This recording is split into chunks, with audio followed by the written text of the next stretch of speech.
सोनपुर गांव में अजय नाम का एक लड़का अपनी मां के साथ रहता था। वो बहुत ही प्यारा था। अजय की मां की एक आंख नहीं थी, इसलिए उसका चेहरा बदसूरत दिखता था। जब अजय छोटा था तब वो अपनी मां से बहुत प्यार करता था, लेकिन जब वो बड़ा होने लगा तब उसे महसूस होने लगा कि उसकी मां की एक आंख नहीं है और इस वजह से वो बदसूरत दिखती है। इस बात से उसे शर्म आने लगी, इसलिए अजय अपनी मां के साथ बाहर नहीं जाता था और अपने साथ भी कहीं नहीं लेकर जाता था। उसे लगता था कि अगर वो कहीं अपनी मां को साथ लेकर जाता है तो उसके दोस्त उसका मजाक बनाएंगे। इस वजह से वो अपनी मां को भला बुरा कहता था। तुम्हारी एक आंख नहीं है, तुम्हारी शक्ल अच्छी नहीं है, मेरी दोस्तों की मां कितनी खूबसूरत है, तुम मेरी मां नहीं हो सकती, ऐसा कहकर वो अपनी मां का दिल दुखा देता था।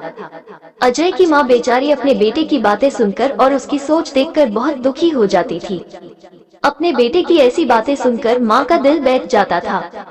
ऐसे ही एक दिन अजय अपनी टिफिन लिए बगैर ही पाठशाला चला जाता है।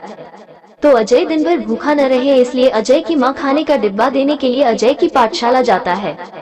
अचानक अपनी मां को पाठशाला में देखकर अजय को अपनी दोस्तों के सामने बेइज्जती महसूस होती है और उसे अपनी मां पर बहुत गुस्सा आता है। फिर वो घर जाकर अपनी मां को गुस्से से बोलता है, मां, मैंने कितनी बार कहा है कि मेरी पाठशाला में मत आया करो, तुम क्यों आई पाठशाला में? तुम्हारी वजह से मेरी कितनी बेइज्जती हो गई। सब दोस्त मेरा मजाक उड़ा रहे होंगे, इस बेइज्जती से तो भूखा रहना ही अच्छा था। फिर अजय की मां बोलती है, मुझे माफ कर दो बेटा, मैं फिर कभी तुम्हारे दोस्तों के सामने नहीं आऊंगी।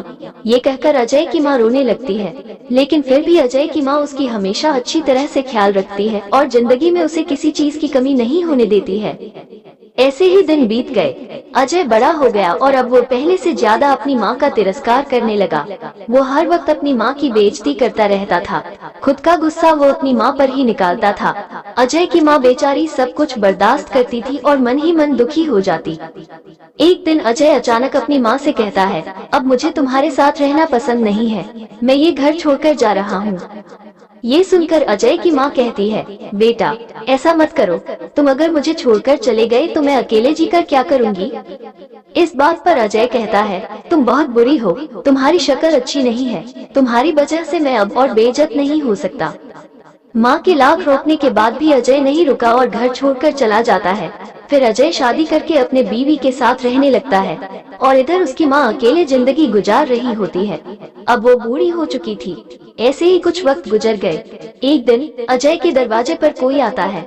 अजय दरवाजा खोलकर देखता है कि उसके गांव से एक आदमी और उसके हाथ में एक खत होता है। वो आदमी अजय से बोलता है, अजय तुम्हारी माँ अब इस दुनिया में नहीं रही, आखिरी समय में वो तुम्हारे लिए एक खत छोड़कर गई है। खत हाथ में देकर वो आदमी वहाँ से चला जाता है। ये खबर सुनकर अजय थोड़ा दुखी होता है। फिर अजय अपनी माँ का खत खोलकर पढ़ने लगता है। उसमें लिखा होता है, बेटा अजय, मेरी एक आंख न होने की वजह से तुम्हारी जिंदगी भर बेइज्जती होती रही है, इसका मुझे बहुत दुख था। पर आज मैं तुम्हें एक बात बता रही हूँ जो मैंने तुम्हें पहले कभी नहीं बताई। अजय, जब तुम छोटे थे न तब तुम बाहर खेल रहे थे और खेलते खेलते तुम गिर गए, फिर तुम्हारे आंख में चोट लग गई। फिर मैं तुम्हें अस्पताल लेकर गई तो डॉक्टर ने कहा कि तुम्हारी एक आंख खराब हो गई थी और अब इसका एक ही हल है कि कोई अपनी एक आंख तुम्हें दे दे। मैंने जरा भी अपना वक्त जाया न करके तुम्हें अपनी आंख दे दी ताकि जीवन भर तुम्हें कोई तकलीफ और बेइज्जती न होना पड़े। उस दिन मेरी एक आंख निकालकर तुम्हें दे दी गई और उस दिन से मेरी एक आंख नहीं है। उस दिन के बाद से मेरी शक्ल अच्छी नहीं दिखती थी। बेटा मैं तुम्हें एक बात बताना चाहूंगी कि माँ बदसूरत और अंधी हो सकती है, लेकिन माँ कभी बुरी नहीं हो सकती। ये बात समझते ही अजय फुट फुट कर रोने लगा। उसके प्रायश्चित की कोई सीमा नहीं रही। अजय को अपनी माँ से मिलने की बड़ी तमन्ना हो रही थी। वो अपनी माँ से दिल से माफी मांगना चाहता था, लेकिन अब बहुत देर हो चुकी थी।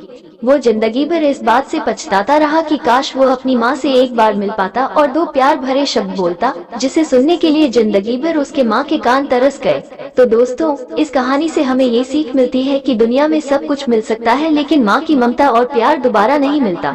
चाहे कुछ भी हो जाए और कितनी भी कठिन परिस्थिति क्यों न आए, अपनी माँ को खुद से अलग नहीं करना चाहिए।